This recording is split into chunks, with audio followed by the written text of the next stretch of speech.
by the grace of God and well instructed, after a few hours of thinking about what you were, you will become a very happy person. Because you'll be directed to what He's done.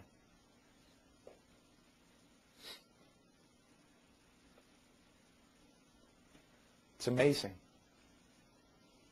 We don't think anymore. We don't meditate anymore. Our minds are filled with trinkets, and oftentimes theological trinkets. You see, you think, let me give you an example. Boy, we run a lot of rabbits in here. Someone needs to bring my old 410 in this room.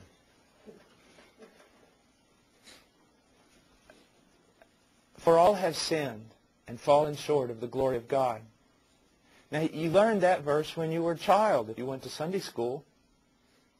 I know that. No, you don't. No, you don't. I was amazed one time when I started. I got a pile of the best commentaries from the modern guys all the way back as far as I could go. As far as I could go. Started looking at Romans 3:23. A man could literally spend a lifetime studying that passage and not come to grips with what it's really saying.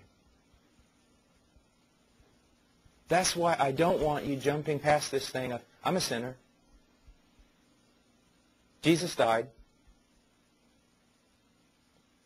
Now let's go on to the real stuff. And I can't even tell you, you need to nail these two things down first, because you're not going to be able to. But if you recognize them as foundational and understanding them as of utmost importance, then things are going to change in your life. Now, John Gill, that is God's love, did not arise from any loveliness in them, in the sinner, or from any love in them to Him, nor from any works of righteousness done by them, but from His own sovereign will and pleasure. It pleased God to love you. It pleased God to save you. Because in doing those two things, He would do the greatest of works. Now, let's think about that.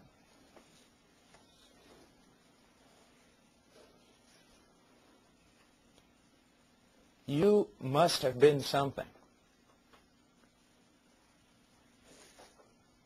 if the greatest, most difficult thing that's ever occurred in the history of history is God loved you.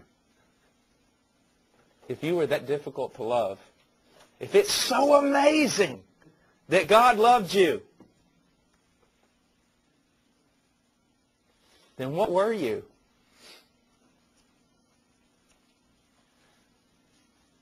I can remember I've had so many people say, your wife just must be something special to be married to a guy like you. Do you see what they're saying? In order to say her love is really, really special, they're actually saying, dude, you are terribly flawed.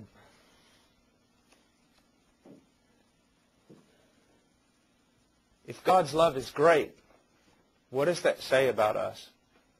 If it had to be great, if it had to be unconditional, if it had to be undeserved, then what does that say about us? But we turn that back around. If we teach the depravity of man, if we teach the sinfulness of man, how much will that exalt the love of God? Now, let's go to one of my favorite passages in the Scriptures. I tell you what, let's take a few-minute break here right now, and we'll come back in. It's 5 till 7. We'll come back in at 5 after, and we'll start looking at Deuteronomy chapter 7 and one of my favorite passages in all the Scriptures. God bless.